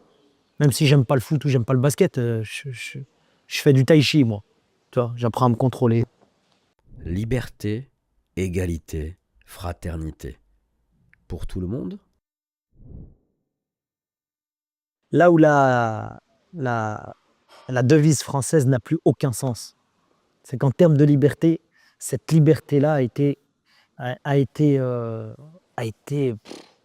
bafouée par par le manque de pouvoir d'achat, ou du moins par l'imposition excessive du français qui a perdu sa liberté dans le fait qu'en en fait, il peut plus faire comme il veut, comme il l'entend, et ainsi de suite. Tu vois, on prend l'exemple, tu vois, demain, tu as un compte en banque, tu as de l'argent sur ton compte en banque, quand tu veux quand tu veux le mettre, non, c'est même pas quand tu veux le mettre, c'est tu dois le mettre à la banque, mais pour le retirer, ben, tu dois justifier de quelle liberté on parle. Il n'y a pas de liberté. Tu n'as plus le droit de penser comme tu l'entends, tu n'as plus le droit d'être religieux comme tu l'entends, donc elle est où ta liberté? Tu n'as plus, t'as plus le droit de te vêtir comme tu veux. Hein. Et bizarrement, le seul vêtement qu'on reproche aujourd'hui, c'est le voile. J'ai essayé de mettre le voile, moi ça me va pas, mais je comprends pas en fait pourquoi on fait une fixette sur des trucs stupides. Tu vois, donc les gens pensent être libres, mais ils le sont pas du tout. La seule liberté qu'on a, c'est à l'intérieur de nous-mêmes. Mais on n'a plus le droit de prôner notre liberté. Du moment où tu prônes ta liberté, tu deviens extrémiste. Peu importe la catégorie d'extrémisme. Tu es un extrémiste footballeur, tu es un extrémiste boxeur. Mais j'ai l'impression qu'on n'est pas libre. C'est même pas j'ai l'impression, c'est on ne l'est pas du tout. Tu vois, on a d'autres symptômes de liberté où, tu vois, moi, si on parle de liberté et en ayant voyagé et ainsi de suite, j'ai pas énormément voyagé moi, tu vois. Donc je connais très peu de pays, mais juste pour rejoindre un petit peu ce que tu dis, c'est vrai que on a le sentiment d'être un peu plus libre en France qu'ailleurs. Parce que en plus, j'ai eu la chance de vivre, de voyager uniquement dans des pays où c'était des dictatures. Donc les dictatures, c'est fait comme ça et ferme ta gueule. Mais des fois, limite, hein, et si je me pose la réflexion, j'ai pas forcément d'idée bien précise sur le sujet, mais j'ai l'impression que dans une dictature, des fois, ça fonctionnerait mieux que dans une démocratie. Parce que si en en cherchant à prendre l'avis de tout le monde, on a l'avis de personne, tu vois? Mais moi, j'irai pas cracher sur la France comme certains pourraient le faire. Moi, j'ai grandi ici, je connais plus la France que n'importe quel autre pays, je sais reconnaître ce qu'elle m'a apporté. Mais, heu, qui est le mieux placé pour critiquer une famille que le membre même de la famille, tu vois? Vu que je fais partie de la France, n'en déplaise à certains, je suis français, mieux que vous, voire même plus que vous. Je crois que je paye plus d'impôts que vous, les gars. Bah, pas au chômage, je paye pas d'impôts, mais bon. Heu, on peut parler de ses bons côtés, mais justement, si on veut faire avancer le projet, il faut parler de ce qui ne va pas de ce qui va. Ce qui va, c'est juste pour faire gonfler les chevilles et se rassurer sur ce qu'on a fait et oublier ce qu'on n'a pas fait. Non, il faut parler de ce qu'on ne fait pas parce que, je pense que c'est un voyage qui peut durer longtemps comme il peut s'arrêter rapidement. En termes d'égalité des chances, on n'est pas du tout au même niveau. Parce que nous, la seule chance qu'on a, c'est de ne pas être égal à vous ou égal aux autres. Et la seule chance qu'on a, c'est d'avoir une triple peine à porter sur nos épaules. Moi, j'en porte une quadruple parce que j'ai eu la chance d'être un heureux titulaire de casier judiciaire. Mais quand je te parle qu'on porte une triple peine sur nos épaules, c'est que nous, en fait, on est issus de quartier, on est des Arabes et on est des musulmans. Et en fait, c'est triste à dire, mais on porte vraiment une triple peine sur nos épaules. Ça veut dire que peu importe où on va nous reprocher un de ces critères-là. C'est soit on est des Arabes, c'est soit on est des jeunes de quartier, ou soit on est des Arabes, ou soit on est des musulmans, pardon. Et en fait, c'est plutôt que tu vois, de vivre avec fierté ses origines, eh ben, on a l'impression de devoir les dissimuler pour accéder à certains trucs, et ainsi de suite. Moi, j'ai fait le choix de me retirer de ce genre de sélection, de ce genre de sélection stupide. Et en fait, c'est là aussi, c'est ce qui a animé aussi le fait de créer ce projet-là. C'est que moi, j'ai créé mon projet avec mes propres règles, et ainsi de suite, sans manquer de respect au fonctionnement de la société. Je ne manque pas de respect, je respecte les règles, machin et tout. Mais au moins, comme ça, vous n'avez pas à me dire, ouais, mais t'as pas le droit de t'entraîner en slip ou tu. Entraîne-toi comme tu veux, mon frère. Et en fait, c'est ça que je trouve triste. Tu sais, j'ai une expérience significative aussi qui parle de ça, de l'égalité. Le projet motocross. Tu vois, sur le projet motocross, moi, j'ai porté une initiative. C'est d'emmener les gamins qui faisaient de la moto dans le quartier, les emmener faire de la moto sur des circuits bien organisés, bien encadrés, et leur permettre d'assouvir leur passion dans un cadre réglementaire. Sauf que je ne savais pas que c'était un milieu de racistes, moi. Je ne savais pas que c'était un milieu qui était réservé à telle personne. Je ne savais pas que c'était un milieu dans lequel on ne voulait pas voir les jeunes des quartiers. Donc en fait, c'est un milieu, le monde du motocross, où on ne veut pas voir les Arabes, on ne veut pas voir les jeunes de quartier, on ne veut pas voir de. Bon, a priori, c'est pas forcément censé être vu le côté d'être musulman. Donc on nous reproche souvent d'être des Arabes et des jeunes de quartier. Et je te dis, hein, ça, c'est une réponse concrète que j'ai reçue d'un président de club. Il m'a dit putain, génial ton projet et tout, c'est nickel. Et quand je suis parti, il a appelé le gars avec qui m'a mis en contact avec lui. Il lui a dit ah, écoute, les jeunes des quartiers, les Arabes et tout, tu vois, ça le fait pas sur notre terrain et tout. Je l'ai eu au téléphone, juste pour pas laisser une mauvaise image des Arabes ou des jeunes issus des quartiers. Je lui ai dit écoutez, monsieur, je lui ai dit moi, je tiens à vous remercier au même titre que si vous nous avez accueillis sur votre terrain. Ah bon? Bah oui, monsieur. Parce que si vous m'aviez accueilli sur votre terrain, j'aurais été super content, j'aurais été heureux pour les jeunes du quartier, ils auraient fait de la moto, ils auraient pu développer leur projet, et ainsi de suite. J'aurais été heureux d'être accueilli sur votre terrain. Vous me refusez l'accès pour peu importe la raison, je suis content de la même manière, j'ai pas de problème avec ça. Et c'est là où je vous accorde du respect, que vous ne m'avez pas accordé. Bonne journée à vous, monsieur. Et voilà, donc faut pas me parler d'égalité, il n'y a pas du tout d'égalité. Tu vois, nous, nous, je parle en tant que Vaudet ou jeunes de quartier, on n'a pas les mêmes chances d'accès ou les chances de s'en sortir que d'autres personnes, tu vois, qui n'auraient pas forcément cette triple peine à porter sur ses épaules. Ça ne veut pas dire qu'un arabe ne peut pas s'en sortir, ça ne veut pas dire qu'un musulman ne peut pas s'en sortir, ça ne veut pas dire qu'un jeune de quartier ne peut pas s'en sortir. Ça veut dire qu'il y a une espèce de barrière qui empêche la majeure partie des jeunes issus des quartiers de s'en sortir. Ça n'empêche pas qu'il y a des espaces dans ces barrières-là où on peut s'en sortir en se donnant les moyens. Mais ça implique qu'on doit participer à une course en démarrant la course derrière la ligne de départ. Et malheureusement, si on a le malheur de gagner la course en ayant commencé derrière tout le monde, eh ben on va nous accuser d'avoir triché, d'avoir volé, d'avoir menti, d'avoir... La fraternité, il y en a. Il y en a. Mais il y en a soit dans les quartiers, soit en ville. Et pourquoi je dis ça? Parce qu'il n'y a pas de fraternité entre la ville et le quartier. Et entre nous, on a de la fierté, on a de la fraternité.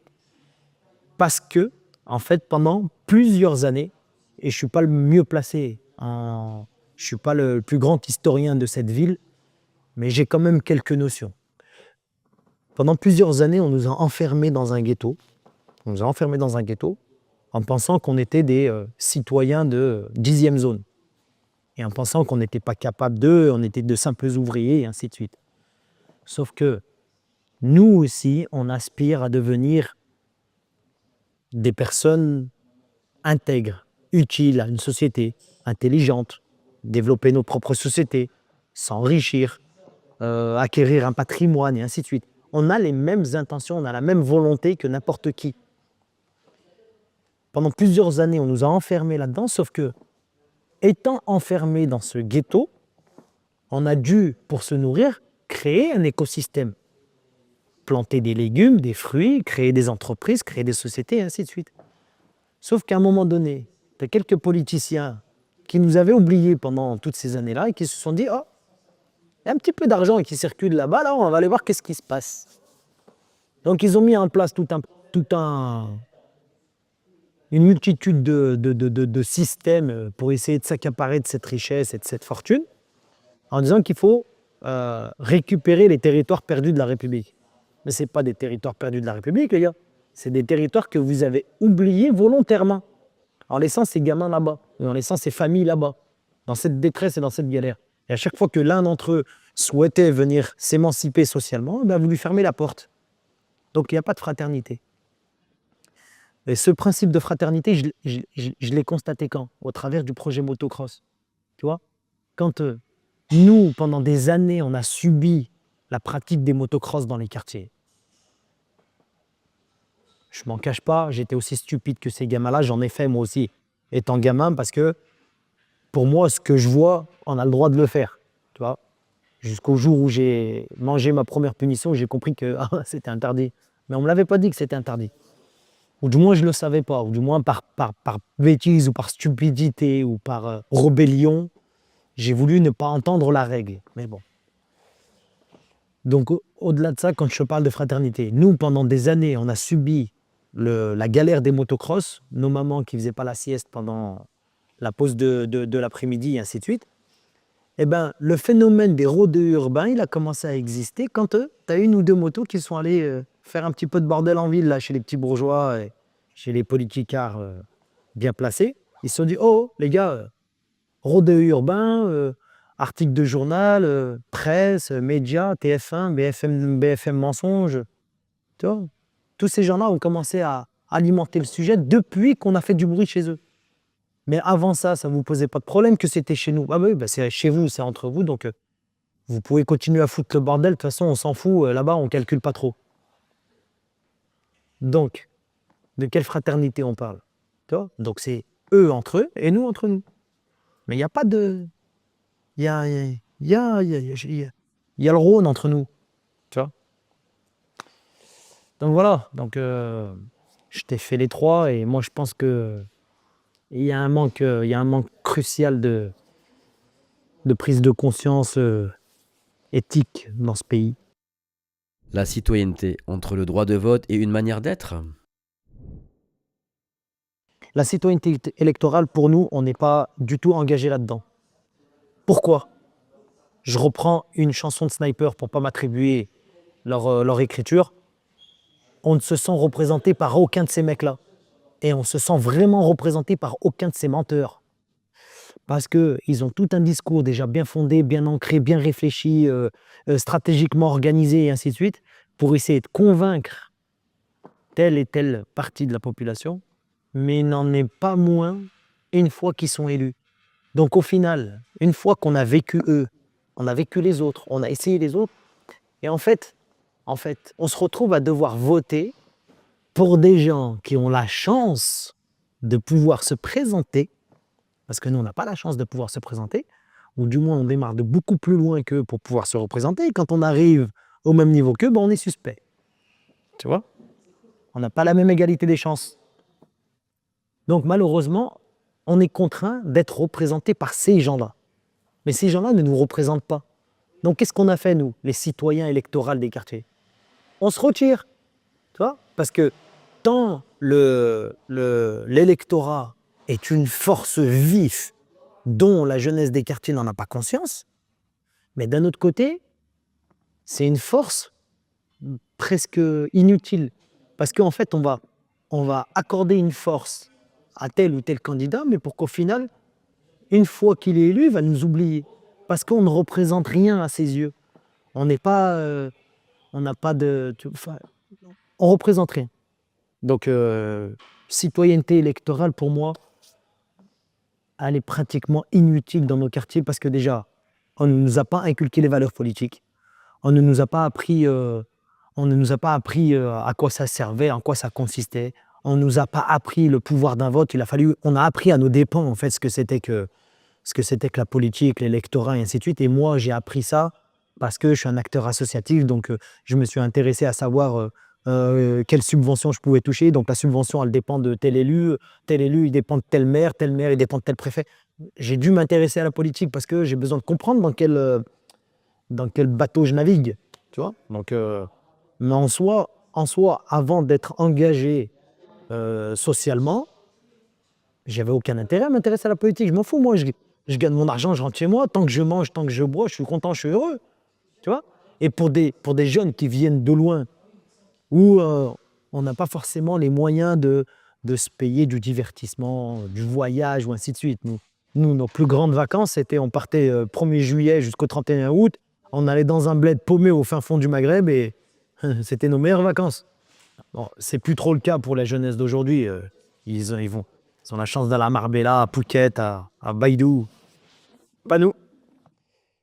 Mais bref, en fait, c'est pour te parler de cette citoyenneté électorale. Donc nous, on n'a pas forcément conscience ni compris à quoi ça servait et on n'y trouvait aucun intérêt parce que personne de ceux qui se présentaient ne pouvait nous représenter.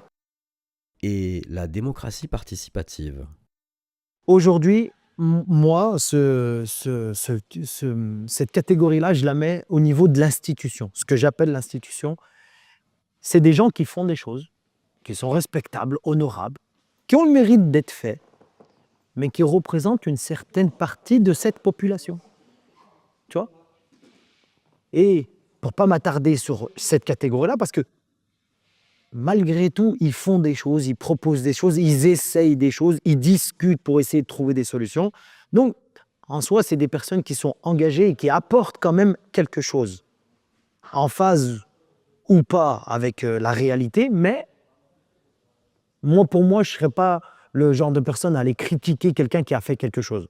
Parce que pour moi, c'est plus facile de critiquer le crayon qui est sorti de sa boîte, qui a écrit quelque chose, que le crayon qui sort tout juste de sa boîte, il est tout neuf, il n'a rien écrit.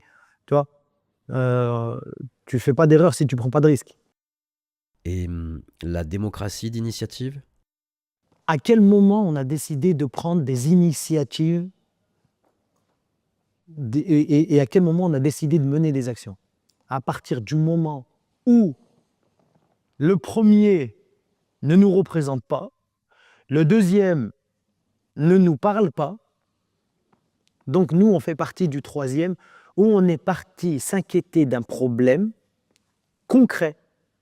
Qui est-ce qui leur parle et qui parle à qui? Et en fait, on vient agir après ce que l'institution propose. Donc nous, on est venu apporter un complément de ce que n'apportaient pas le premier et le deuxième. On est venu répondre à une demande qui nous concerne. Parce qu'en soi, on ne se sent pas concerné par la politique et on ne se sent pas concerné par la citoyenneté participative. Donc on a dû mener des actions pour mettre en lumière certains projets, certains jeunes, créer des associations, créer des centres, créer des sociétés, créer un business ou je sais pas, tu vois. Et en fait, on a dû se mettre en action parce que le minimum qu'on pouvait espérer, c'était un salaire à 1 500 parce que on avait très peu de diplômes et pour celui qui avait un grand diplôme, et ben, malheureusement, c'est même plus son diplôme qui parlait, c'était son origine, sa culture, son ci, son ça. Les gars, c'est soit on veut faire avancer le pays et on sélectionne les personnes qui sont compétentes, légitimes et qui mériteraient le poste, et on arrêterait de faire du passe-droit parce que je le connais et vas-y, t'inquiète pas, même si t'as pas le diplôme, vas-y, tiens le boulot. Mais les gars, vous n'avez pas les reins solides, vous n'avez pas les connaissances pour pouvoir mener cette action-là. Et en fait, c'est ce qui nous fait défaut aujourd'hui. C'est qu'aujourd'hui, on a placé des gens par connaissance mais pas par compétence. On devrait des fois aller s'inspirer de ce qui se passe dans d'autres pays où, tu vois, on recrute les gens par compétence et pas par connaissance. Et bref, mais après, je vais pas refaire le fonctionnement de la société. J'en ai pas les compétences, j'en ai pas les connaissances et je vais pas critiquer. Moi, je ne suis en concurrence avec personne. Je suis déjà en galère avec moi-même. Si j'essaie de concurrencer les autres, je suis pas dans la merde. Mais moi, j'essaie de faire mieux que ce que j'ai fait moi aujourd'hui. Je ne cherche pas à faire mieux que l'autre, je ne cherche pas à critiquer l'autre. Parce que la concurrence amène à critiquer l'autre dans ce qu'il fait. Je ne critique pas. Ce qu'il fait, c'est bien. Mais ce qu'il fait, c'est bien à son niveau. Moi, peut-être que ce que je fais, c'est moins bien que lui, peut-être que c'est mieux que lui, mais je ne veux pas me comparer à lui, en fait. Je veux me comparer uniquement à moi. Aujourd'hui, moi, ce que je fais, c'est à ce niveau-là. Moi, demain, je vais être à ce niveau-là, et ainsi de suite. On veut gravir les échelons étape par étape, marche par marche et ainsi de suite.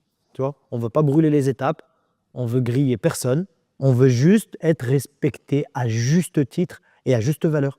Tu vois, sans forcément qu'on vienne nous mettre des bâtons dans les roues et ainsi de suite. Moi, tu te rends compte, aujourd'hui, avec un casier judiciaire, on m'a mis dans la catégorie d'un pédophile. Je n'ai pas le droit de travailler autant qu'un pédophile. Même bénévolement, je n'ai pas le droit d'exercer ce que je fais. Je vous emmerde. Voilà. Moi, je vais le faire parce que je suis intimement convaincu par ce que je fais. Je sais qu'il y a énormément de jeunes qui ont besoin de ce que je peux leur apporter. Je suis motivé à apporter ça.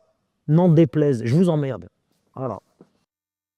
Les programmes scolaires, l'opportunisme d'un récit ou la pluralité des points de vue? Pour moi, le système scolaire, il est à revoir dans sa globalité.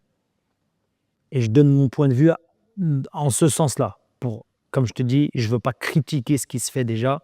Je veux compléter ce qui me manque. Et pour moi, si on veut avoir, et pour avoir expérimenté, parce que je ne viens pas avec un regard ou une observation inventée. Tu vois, là, ce que je vais t'apporter, c'est que j'ai expérimenté le truc.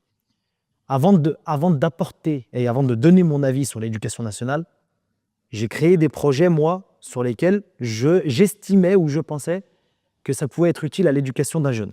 D'accord ? Juste pour faire une parenthèse,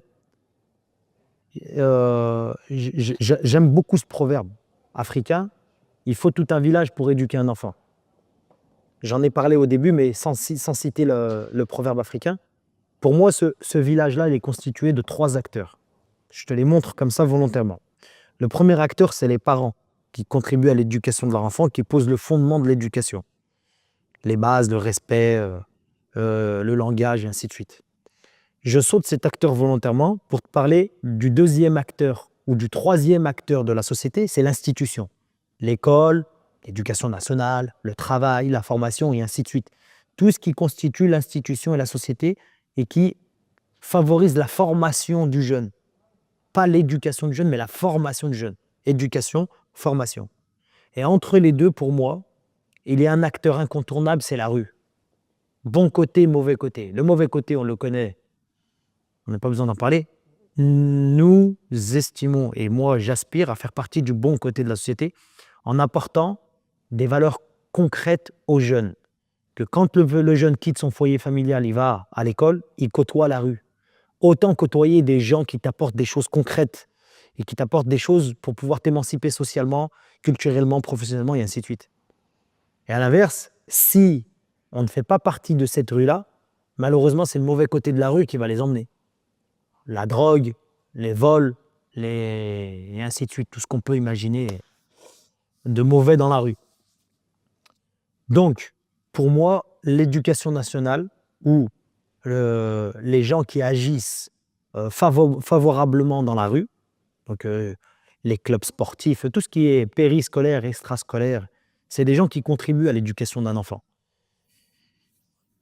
Et pour moi, c'est une catégorie qui devrait être mise en valeur autant que l'éducation nationale. Et quand je te dis que moi, j'ai expérimenté un projet, c'est un projet de chantier avec des jeunes. Le principe du chantier, c'était de mettre au travail les jeunes,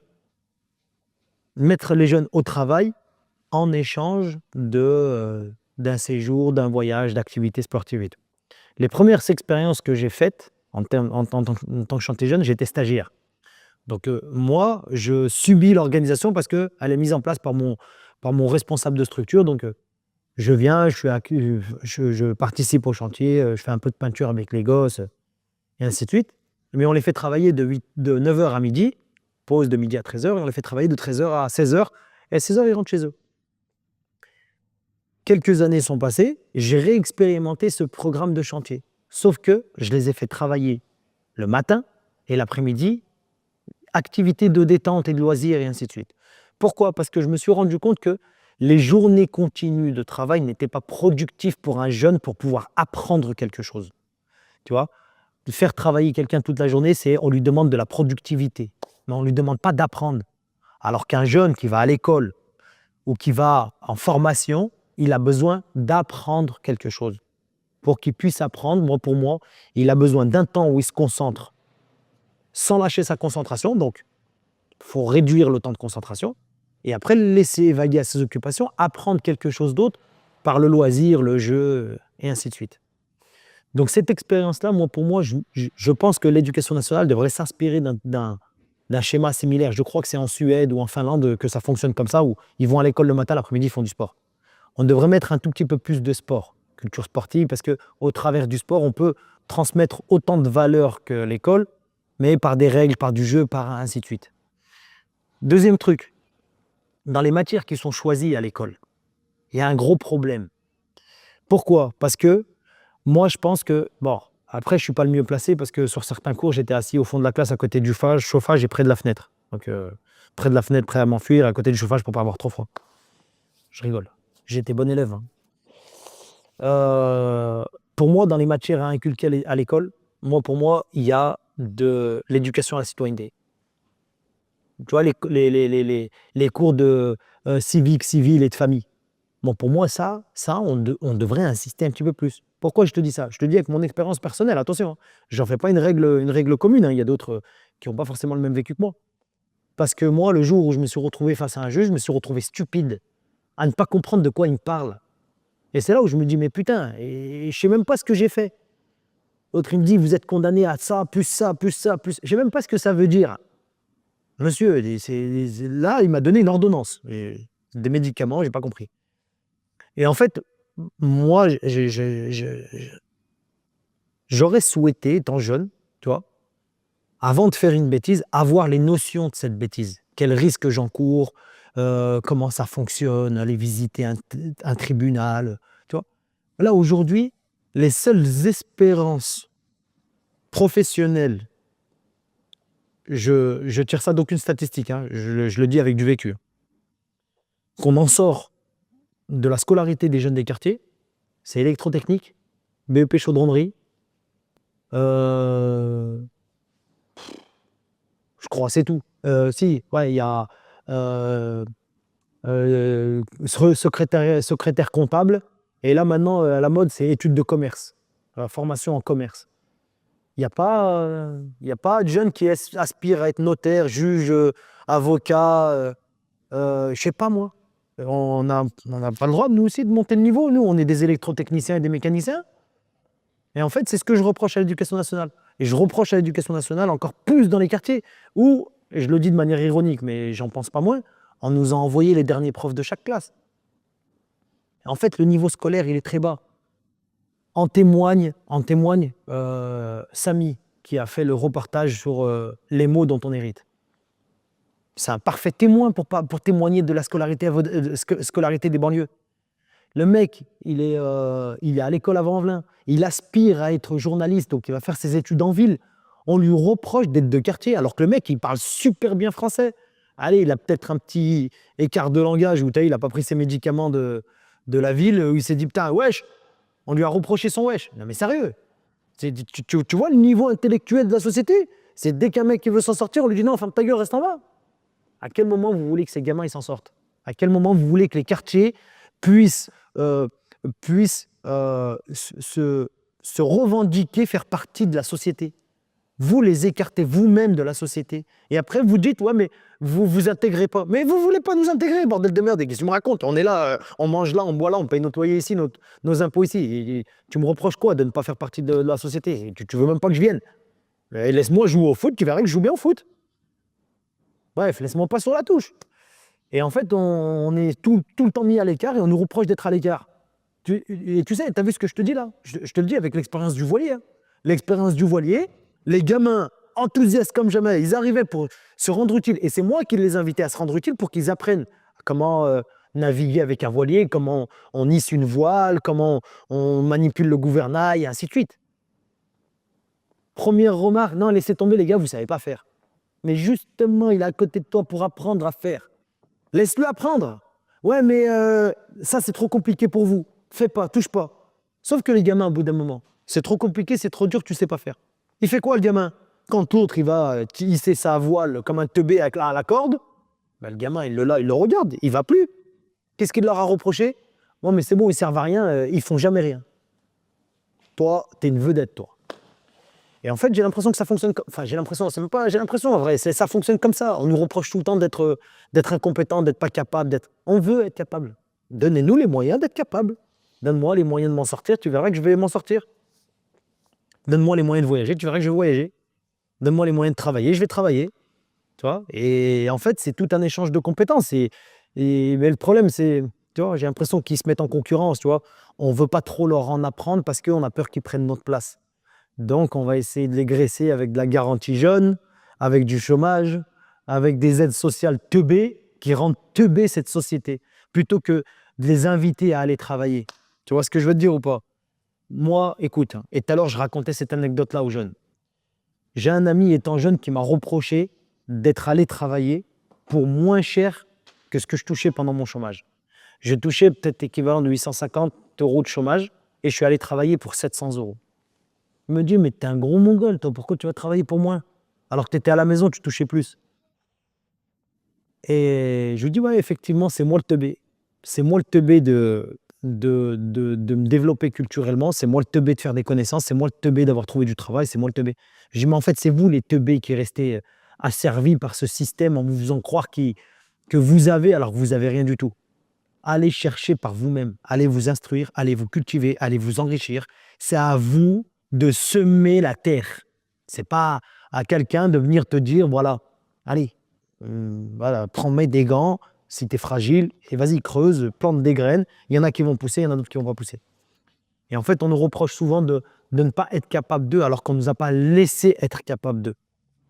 Donc, on a créé d'autres choses, d'autres idées, on a essayé de se nourrir avec nos propres moyens. Et voilà, et si c'est pour te parler de l'histoire, moi je trouve que l'histoire qui nous est enseignée à l'école, elle est ciblée et visée avec avec un truc qu'on veut nous faire croire ou entendre, mais c'est pas forcément la réalité, ou du moins, même si c'est la réalité d'un point de vue. C'est pas la réalité concrète, tu vois? Parce que dans une histoire, il y a toujours quelqu'un de mauvais. Tout dépend de quel côté tu écoutes l'histoire. Voilà. Et ben, bref, les cours d'histoire, moi, tu vois, moi, vraiment, le meilleur cours d'histoire, c'est organise un voyage et emmène les gamins là-bas. Vas-y, et maintenant, parle-lui d'histoire là-bas. Parle-lui pas d'histoire de... Tu vois, aujourd'hui, on parle d'histoire. La plupart des jeunes qui parlent du conflit israélo-palestinien, ils ne savent même pas situer le pays, il est où dans le globe terrestre. Et tu me parles du conflit israélo-palestinien? Non. On connaît et on entend parler du conflit israélo-palestinien qu'au travers des médias. Qui connaît réellement le vrai conflit qu'il y a sur place? Moi, je suis juif, moi, je suis athée, moi, je suis musulman, je suis Palestine, Free Palestine. Bien sûr, Free Palestine. Bien sûr qu'on est contre le génocide, bien sûr on est contre cette guerre,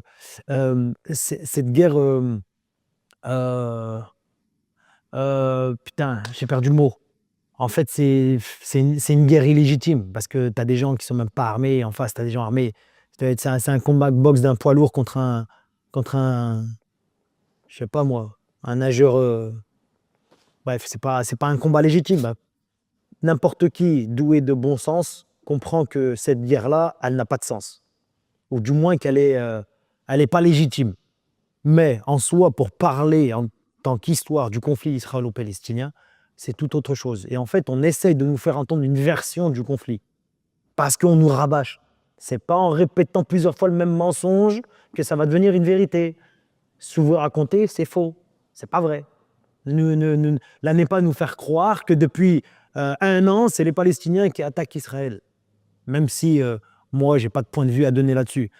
Je suis plus, moi, je suis pour défendre les opprimés et pas les oppresseurs. Donc, peu importe dans quel côté ça va être attaqué, moi, je défends l'opprimé, celui qu'on haggar. Le mot en arabe, il passe mieux. Je te jure. Je défends celui qu'on oppresse et pas celui qui oppresse. Tu vois? Je défends l'oppressé plus que l'oppresseur. Et peu importe d'où ça vient, je suis, et je vais le dire aussi en arabe, je suis dans le haqq, dans la mesure de mes connaissances et de mes compétences. Je suis pour la justice. Mais la justice réelle, pas une justice qu'on veut nous faire croire, tu vois, ou quand tu t'appelles un tel tu prends 10 ans, et quand tu t'appelles un tel pour la même peine, tu prends 2 ans. Ça, c'est pas une vraie justice, c'est une fausse justice. Mais bon, ceux qui représentent la justice sont tous les mêmes. Donc on a très peu de chance face à eux. Est-ce que le concept de citoyenneté religieuse, qui a été réfléchi par un Vaudais, Kassim Ben Yahya, pourrait être un levier pour dépasser le conflit de normes? Est-ce que le marché du Ramadan à Vaux-en-Velin est un entre-soi communautaire ou une occasion de fraternité entre les cultures? Écoute, moi, ce que tu me dis là fait écho avec ce que j'ai commencé à te dire tout à l'heure. Quand, tu vois, quand j'ai parlé avec les 2 petits jeunes là, en leur disant que j'aimerais bien qu'ils participent et qu'ils partagent des projets, qu'on partage des projets ensemble. Le principe de ces projets-là, quand on parle de citoyenneté religieuse, pour moi, j'estime que, étant citoyen, c'est de prôner certaines valeurs de citoyenneté, de vivre ensemble et de partage et ainsi de suite. La religion, c'est des valeurs qui sont sacrées, qui sont intimes et qui appartiennent à chacun, tu vois? Et moi, j'aime beaucoup ce mot-là. Je ne le connaissais pas avant que tu me le dises. Citoyenneté religieuse, pour moi, c'est mettre au centre de cette discussion-là, une forme de respect. Respect de la citoyenneté, respect de la religion et tout. Et en fait, on en revient au même. Parce que comme je t'ai dit, moi, je ne cherche pas à faire de prosélytisme. Je ne vends pas ma religion. Chacun a le droit de croire ou de ne pas croire, il fait ce qu'il veut. Mais par contre, moi, je vais prôner un bon comportement, un respect vis-à-vis de ce que toi, sans forcément te mépriser. Parce que le meilleur moyen pour que tu me méprises, c'est de te mépriser. Et c'est exactement ce qui se passe aujourd'hui. C'est tellement, pour rester dans le schéma du quartier, schéma de la ville de Vaux-en-Velin, parce que l'ensemble de Vaux-en-Velin, l'ensemble des quartiers représente Vaux-en-Velin et ainsi de suite. Tu vois, il y a très peu de, il y a beaucoup de quartiers à Vaux-en-Velin. C'est exactement sur ce principe-là que les gamins ne se sentent pas appartenir à cette société et à cette citoyenneté. Ils ne se sentent pas citoyens dans la mesure où on ne les reconnaît pas être faisant partie du pays. Donc comment tu veux essayer d'allier leurs principes et leurs valeurs, leur éducation, à la citoyenneté, tu vois? Moi, pour moi, le mot citoyenneté religieuse, je le mets dans un niveau de respect. C'est on se respecte, on vit ensemble. On ne se respecte pas, malheureusement, on ne vit pas ensemble. Mais comment vous voulez qu'une personne vous accorde du respect si vous-même, vous ne la respectez pas? Comment vous voulez que quelqu'un ne vous méprise pas si vous, vous le méprisez? Et ainsi de suite, en fait. Et ben moi, je le vois et je l'entends comme ça, là. Comme tu me l'annonces, je l'entends comme ça. Tu vois? Je reviens encore une fois, parce que c'est un projet significatif qui a fait des émules et qui a fait entendre, qui a fait un peu de bruit. Encore une fois, le projet motocross. Il y en a plein qui ont fait allusion au motocross rodéo urbain. C'est pas que. En fait, parce qu'ils n'ont pas la notion concrète de l'essence du projet. Tu vois? C'est d'où vient ce projet-là et d'où viennent les rodéos urbains, en fait. Pourquoi ces gamins-là, ils font ça? Parce que, et c'est un constat parmi tant d'autres, mais ce constat-là, il est significatif par rapport à ce qu'on est en train de dire, c'est que ces gamins ne se sentent pas appartenir à cette société. Donc, ils se rebellent d'une certaine manière aux règles de la société. Vous ne voulez pas nous respecter? Eh bien, on ne vous respecte pas. On ne respecte pas vos règles. Voilà, moi, j'enfreins la loi. Sauf qu'en fait, c'est un outil au travers duquel il s'exprime, la moto. Tout comme des taggers auraient pu taguer certains trucs sur des murs en guise de revendication. En fait, ils revendiquent le fait. Il y a un côté répressif là-dedans. Hein. Il fait des bêtises, il ne respecte pas, on punit, mais ça, on s'en fout. Mais il y a une autre catégorie de jeunes où en fait, ils se revendiquent, où ils expriment quelque chose au travers de ce manque de respect. Tu vois? Et ça, il n'y en a pas beaucoup qui l'entendent. Et bizarrement, parmi eux, quand tu leur accordes un petit peu de temps, ou quand tu leur prêtes l'oreille, ne serait-ce qu'une oreille attentive juste pour écouter leurs problématiques, et bien bizarrement, c'est plus les mêmes personnages, c'est plus les mêmes jeunes. Quand tu les impliques dans une dynamique, dans un projet, mais il est où celui qui foutait le bordel dans le quartier? Il est où celui qui faisait ci, celui qui faisait ça? Et ainsi de suite. Donc tu vois, en fait, il s'agit juste de leur accorder un petit peu d'attention. ce qui devrait être fait. Comme à l'école. À l'école, les professeurs, ils sont là, tu as l'impression que c'est une usine, le truc. Ils sont là, ils dispensent un cours, ils en ont rien à foutre que lui, il a appris, il n'a pas appris. Tu vois? Je généralise. Heureusement que dans mon expérience, j'ai côtoyé des professeurs qui sont engagés autant que moi. Moi, je suis engagé au niveau éducation populaire, eux, ils sont engagés au niveau de l'éducation nationale et ils font très bien leur travail. Je ne suis pas en train de parler de ceux qui font bien leur travail, je suis en train de parler de ceux qui ne le font pas. Malheureusement, c'est l'arbre qui tombe qui fait plus de bruit que la forêt qui pousse, mais cet arbre-là nous fait défaut. Donc, soit on en parle et on essaie de corriger le tir, ou soit on laisse faire et on va tous le subir. Moi, je ne veux pas le subir. Moi, personnellement, je ne veux pas le subir. Mais il faut qu'on s'entraide à cette éducation, il faut qu'on s'entraide à cette citoyenneté, il faut qu'on s'entraide à... Tu vois, et il faut qu'on se respecte. Moi personnellement, j'ai pas de problème. Il n'y a que quand je suis fâché ou des fois... mais c'est par faiblesse ou c'est par erreur, en fait, que je manque de respect. Mais j'ai pas l'intention de manquer de respect en ayant toute ma tête et en ayant tout le discernement dont je peux faire preuve, tu vois. Nous y voilà, la fabrique du commun. Trouver les points communs pour se conjuguer. Qu'est-ce qui pourrait permettre à notre pays d'avancer vers une société qui prendra en compte toute la richesse de la diversité des hommes et des femmes qui vivent aujourd'hui en France? Comment faire pour alimenter le projet de notre communauté nationale? À mon sens, pour que ça puisse fonctionner et qu'on puisse s'entendre, je reviens encore une fois sur le mot respect. Il faut que chacun respecte les différences de chacun. Et moi, pour moi, je pense que c'est le meilleur moyen de créer une communauté ensemble. C'est d'accepter que l'un et l'autre soient différents et c'est d'accepter que chacun peut apporter quelque chose et que tout le monde a une pierre à apporter à un édifice. Tu vois? Mais dans la mesure où on campe sur des positions en pensant que telle catégorie de personnes ne peuvent rien faire, ne peuvent rien apporter, ou du moins ils sont inutiles, ou de les exclure du fonctionnement de la société, c'est tout ce qui ne va pas en fait dans le fait de vouloir construire une communauté nationale, t'appelles ça? Hein. Moi, franchement, là pour l'instant, j'ai pas d'autres mots de dire que il faut qu'on se respecte, il faut que chacun accepte les différences de chacun. Tu vois? Franchement, je vois là, à l'heure actuelle, sans avoir posé de réflexion, et là, comme tu me prends au dépourvu, je vois pas autre chose que du respect. Tu vois? Chacun a le droit d'être comme il est. Chacun peut apporter quelque chose, pour faire grandir cette communauté. Et il faut accepter aussi que chacun puisse prendre une place, tu vois, et de ne pas forcément rejeter les candidatures de chacun parce que un tel ne représente pas tel principe. Et il faut remettre au centre de la table aussi la légitimité des compétences et pas la légitimité des connaissances. Compétences, connaissances, je parle de connaissances humaines. Je ne parle pas de connaissances intellectuelles. Tu vois? Et pour moi, si déjà on essayait de mettre un peu plus en avant, ou du moins on essayait de mettre moins en avant les différences et plutôt les choses qui nous unissent, je pense qu'on pourrait faire quelque chose ensemble. Mais si on reste focalisé sur tout ce qui nous différencie, c'est sûr qu'on ne sera jamais pareil. On ne sera jamais pareil.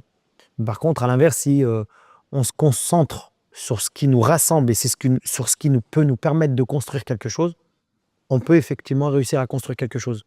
Tu vois, si on reste du point de vue du français arabe, français maghrébin, français émigré, non. Moi, personnellement, je peux, à l'heure actuelle, je peux travailler avec n'importe qui dans la mesure où ses compétences peuvent m'apporter quelque chose dans le développement du projet. Tu vois? J'arrive, il y a un projet. Le projet, il s'appelle la France. Alors, le projet s'appelle la France. Chacun peut faire évoluer ce projet-là à son niveau à lui. C'est pas un projet quartier, c'est pas un projet ville, c'est pas un projet. C'est pas plusieurs projets. Ou ça peut être un seul projet avec plein de petits projets. Mais tous ces projets-là nourrissent le même projet. Mais il faudrait accepter que chacun puisse le nourrir.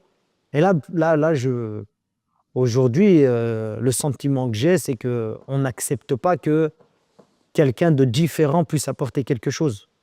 Alors que cette différence est une richesse, elle n'est pas une tare, si je ne me trompe pas.